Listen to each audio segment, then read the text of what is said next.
This is terrifying. We're very close to some violent attack at a polling place. Florida teen arrested after brandishing machete outside early voting location, police say.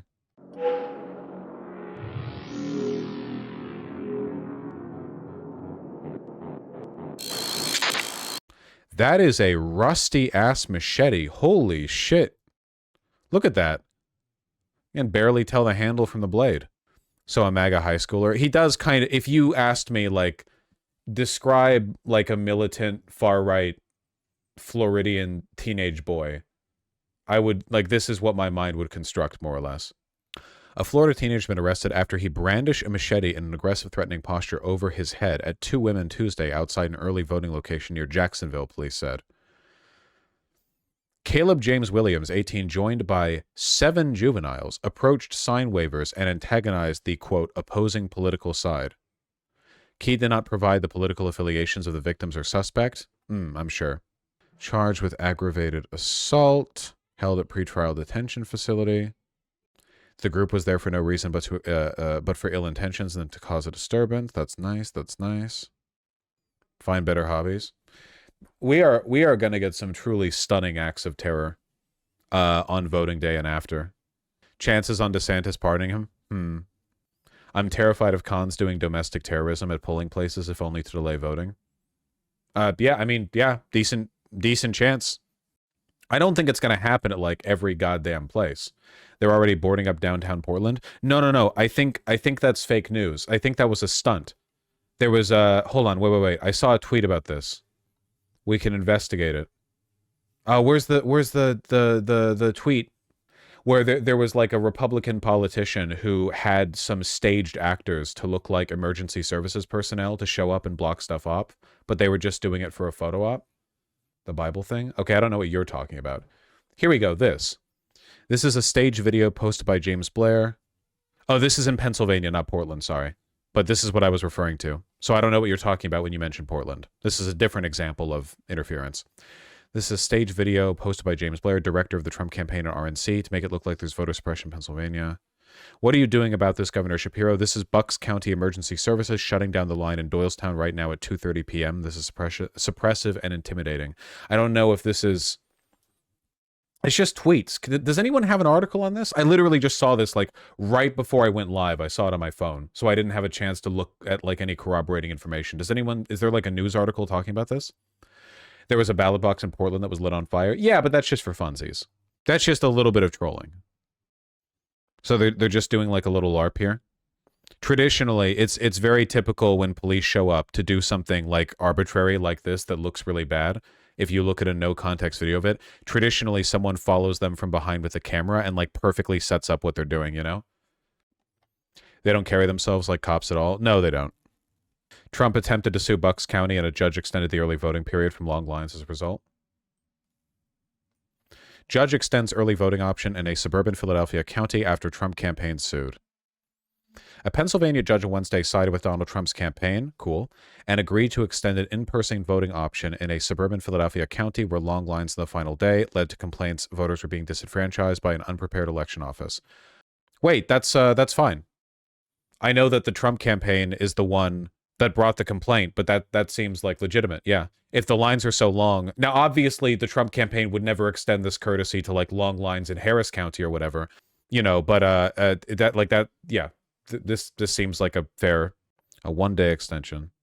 They're trying to lay groundwork for contesting, don't you think? Oh, yeah, of course. It is worth noting, though, that, like, in terms of building the groundwork for whining about this, it was way worse back in 2020. This is what I mean about, like, the resignment. The energy back in 2020 was much higher, where every single day it was like, here's 50 Republican pundits with, like, a new story about how they're setting up the steal and how they're gonna, you know, take the election from you and how Donald Trump is the only one who will save us. Now it's pretty quiet, man. I don't even know what Republican pundits say anymore. Like, Fox News says the same old bullshit. I don't even follow right-leaning YouTubers. I don't know. It feels like everything's just bled together into a fuzzy noise. They're certainly not trying as hard to, like, construct the narrative of the election being stolen before the fact. I guess that trick only works so many times. Do you think there's fatigue or confidence they're actually going to win? Or sorry, do you think that's fatigue or confidence that they're actually going to win? I think it's mostly fatigue. I think that the issue is, okay, I think that it is spiritually draining and difficult to keep saying the same lies over and over. I think that in a movement which is like led half by open grifting and half by hysteria, it is difficult for them to keep constructing the same narratives over and over and over and over and over again, because the people pushing the narrative get tired of saying it. It doesn't make for as good of television because it's not novel. Even people who agree with the point, like you guys are a perfect example, okay? Most of the people who watch my content agree with most of what I'm saying, right? But will you guys tune in over and over to see me say the correct things over and over again? Even if you agree with what I'm saying, it's not interesting to have it repeated over and over. You seek novelty. Okay, maybe you guys in VGG chat do because you people are insane, but like for a lot of you, even if you agree with what I'm saying, if it's the same news story over and over, you can just be like, okay, yeah, he's covering it. He has the idea. You're not going to tune in for it. The hysteria, the energy isn't going to be the same. So yeah, I think it's that.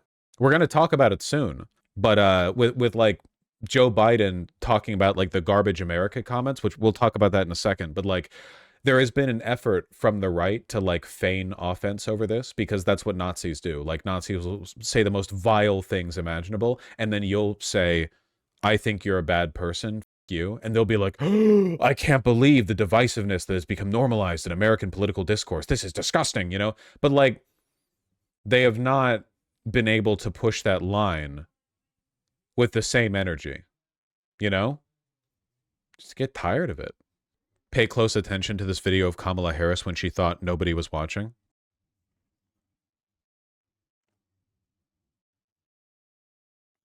That's crazy. Your least favorite uncle is watching shit like this on repeat and deriving his political opinions from it. That bitch Eepy. Is this trying to claim something? I don't get it. You people clearly don't spend enough time on MAGA Twitter. A huge amount of their discourse is literally people like blue checks posting something like, look at this. This has gone far enough, ... And then it's some like completely innocuous or normal thing. That was all of 2020. There were conspiracy theories about Stop the Steal that got so huge, and they were literally just like a few seconds of grainy security camera footage of two people like, you know, passing by each other in a ballot counting room, you know? And that was enough to fuel months of news speculation. New Elon Musk ad, it's cringe as shit. It's not really new. It's 3 days old, which in this political environment, you know, it's dinosaur shit. But yeah, it's pretty cringe. You ever see a political ad and know for a fact that it was made by a 17-year-old neo-Nazi?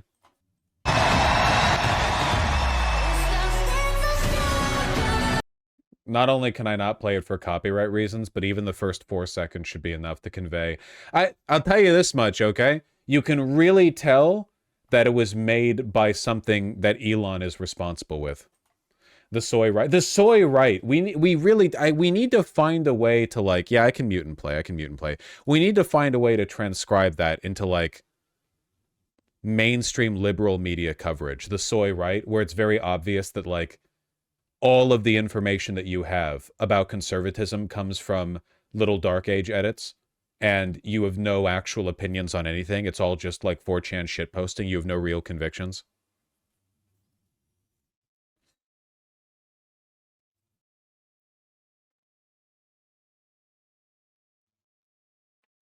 The girl and musician they used spoke out against it. Yeah, of course. They never like ask for permission to use their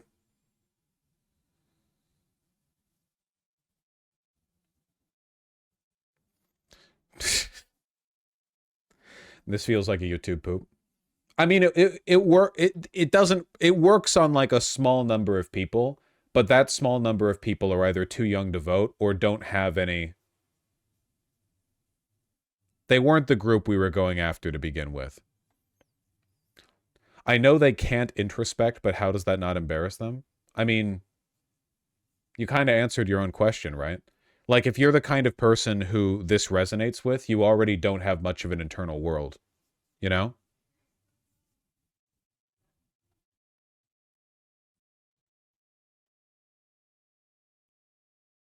This is an official ad from Elon Musk's America Pack.